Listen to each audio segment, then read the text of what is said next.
Hello everyone, my name is Idiotic Synergy and today we are going to talk about the Exo Driller. Now, this might seem familiar to a couple of you because I've already talked about this model when it was a Sunday preview. This was before I really got into Necromunda properly, and honestly, it's not my best video, that one, so I thought it'd be interesting if we go over it in more detail this time, because it's a very nice model. And admittedly, I'm a fan of this brute. Is it the best brute? No, that's the Ambot. The Ambot will remain undefeated. But I really like this brute. I like the rules of it. It's a bit pricey. It is a bit pricey, but we'll get to that when we get to that. But the model itself looks very nice. I can see people kit bashing this for 40k easily. It's a really nice model.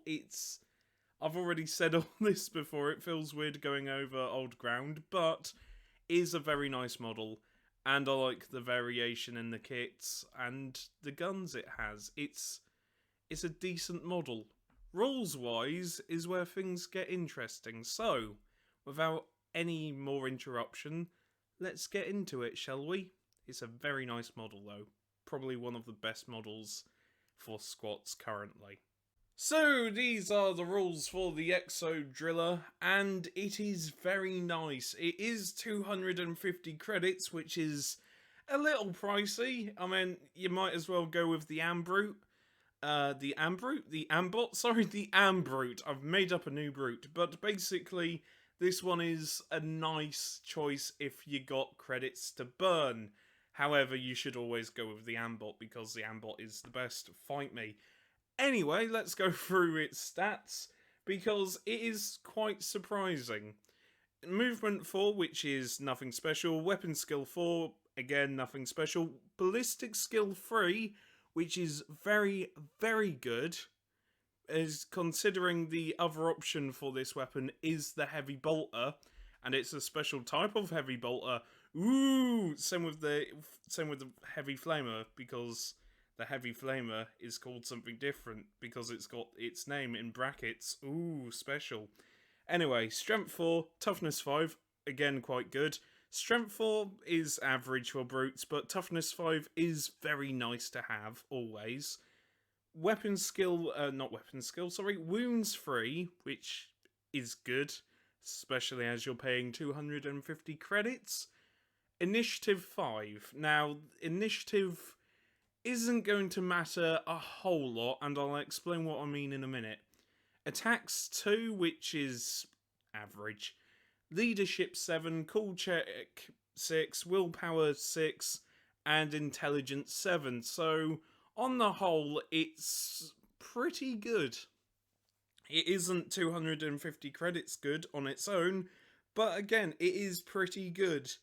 And when we go into, like, its abilities, it just adds up to how good it is. So, Guard Exosuit can always be included as a sentry, which is useful if you're doing a rescue mission or if your opponent is trying to rescue someone you captured, especially when you have Senior Suit as well. Treats visibility as 3 inches higher, which is incredibly good if you're fighting in ash wastes and there's like a giant dust storm which cuts down your visibility to 12. With this suit, you get an extra 3 inches, which, when it comes to shooting and when it comes to basically anything, it's really nice to have, because then you don't have to be in charge range. Which I don't think you've got to worry about, because it's a brute, that's toughness 5. Don't worry about getting charged. And yeah, that's it's got one more skill I should mention, just a little skill. Nobody pushes kin around. I need to show you what that does because I'm not entirely sure and I don't want to mess it up. So, if you bear with me, jump cut. So, nobody pushes kin around is a skill which allows you to basically ignore knockback, ignore the harpoon gun. I'm pretty sure you can't be knocked into things, and you can't be knocked off any edges that you encounter. Basically, if somebody shoots at you with a grenade launcher and they are trying to knock you off a bridge, You can't fall because you automatically pass any initiative test.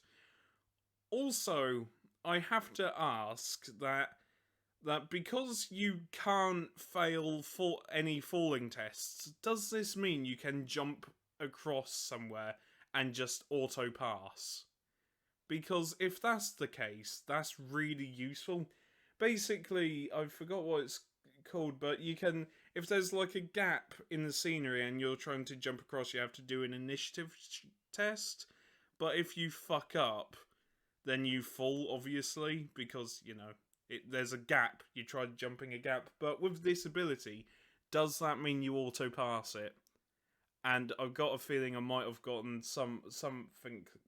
I've got a feeling I got some of that detail wrong somewhere along the line. But it's an interesting thought, because it just means you can't be knocked off stuff, and it probably means you can't be knocked into or just be moved. It's not as good as the Goliath skill now, where basically you just stand still and become a tank, but it's still pretty good. It's still a pretty good skill to have, and for a brute to have that, with it being so big and bulky, is very useful. It just means that you're just going to be an anonymous threat on the board. It's incredibly useful, and I know someone's going to correct me if I got any of those details wrong, which I'm not perfect. I know I'll probably get stuff wrong all the time, but that's the point. We're always learning. Anyway, let's get on to the other thing I want to talk about. It's guns and its weapon. Its melee weapon, the power claw that it has, because it is very, very nice. The power claw and the special heavy flamer, it's just a nice upgrade. The heavy flamer and the heavy bolter are here. Basically, you see its name and its name in brackets, Exodriller. And where it differs from its regular counterpart is its either reloading ability or its damage. And the heavy flamer is a very nice weapon to have. Holy shit, sorry, I've just scrolled over here. Okay, the Exodriller's heavy flamer is rapid fire 1. Wait, what? It's rapid fire 1? Fuck off, that's terrifying.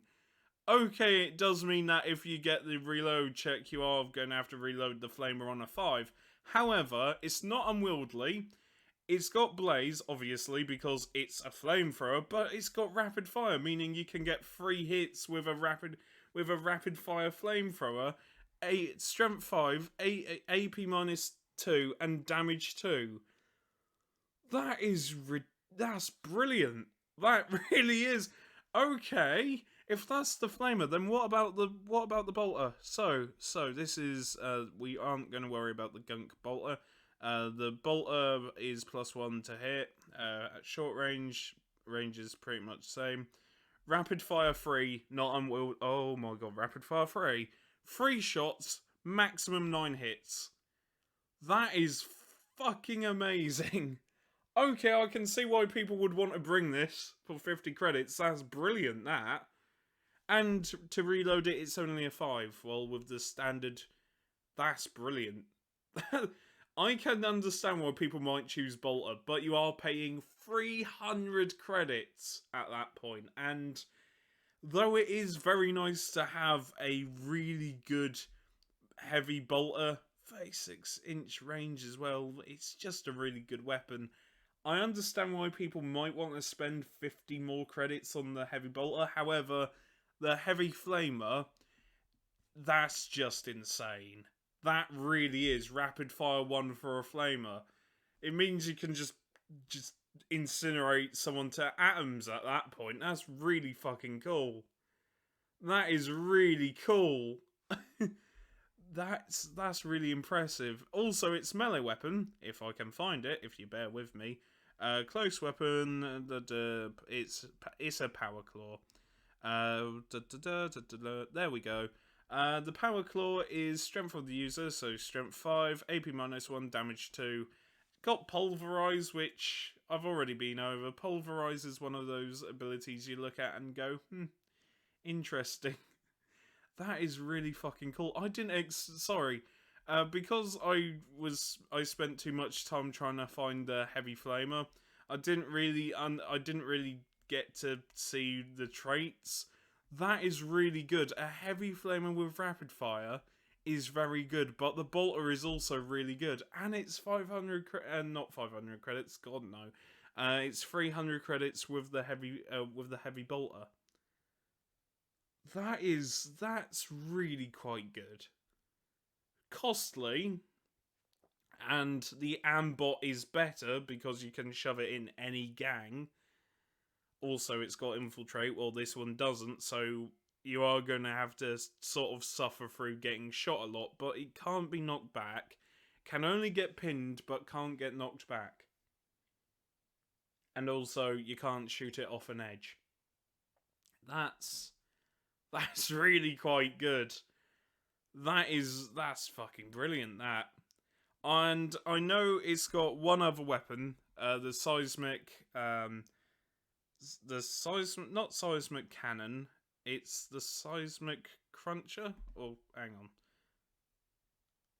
I'm gonna have to look it up now. Shit. So, seismic crusher is a template weapon.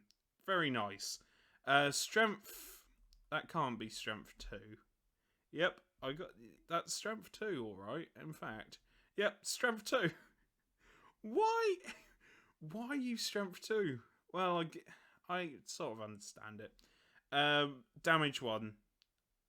6 to reload.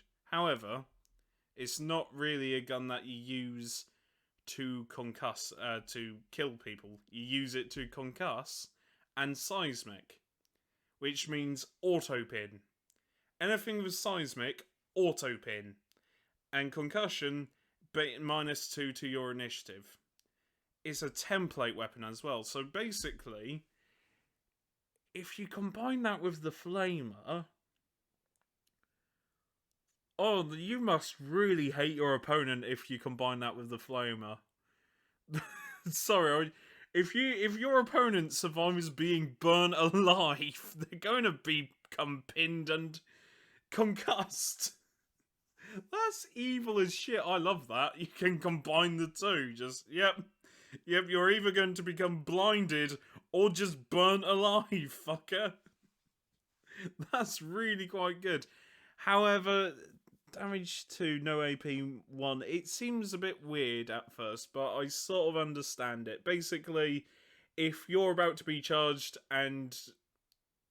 I don't know. What's the... No, that's an enforcer skill. It's called I Got Your 6, but that's an enforcer skill. Basically, if you saw someone getting charged, you can open fire on them. But that's an enforcer skill, and not that fucking useful, because it's enforcers. Nothing for enforcers can be useful. Anyway, I digress, and I'm so glad I found Seismic Crusher, because I thought I was going insane. I generally thought that weapon didn't exist. And I'm kind of happy it does. Is it worth 250 credits? If you got the credits and you really want to use it, go for it. Go for it. It's same with any of these brutes. If you like it, go for it. Would I recommend it? Yeah, I would. I would recommend it. It's an alright brute. It's not the Ambot, it's certainly not the Ogryns. And we'll get to them later, because I love those Ogryns to bits, but then again, I am biased as shit when it comes to Ogryns. I do like this brute. This brute is certainly one of the best ones. And I know there's some other brutes I need to cover, but we'll get there. We'll get there eventually. But for now, I've been Idiotic Synergy, and I'll see you later. Remember, take care, look after each other, and... honestly, thanks for subscribing. It means a lot, you know. 640 something subscribers is insane. And yeah, I'm glad people enjoy these. I enjoy making them. People enjoy watching me ramble at them. It's a weird world, but hey ho. See you later.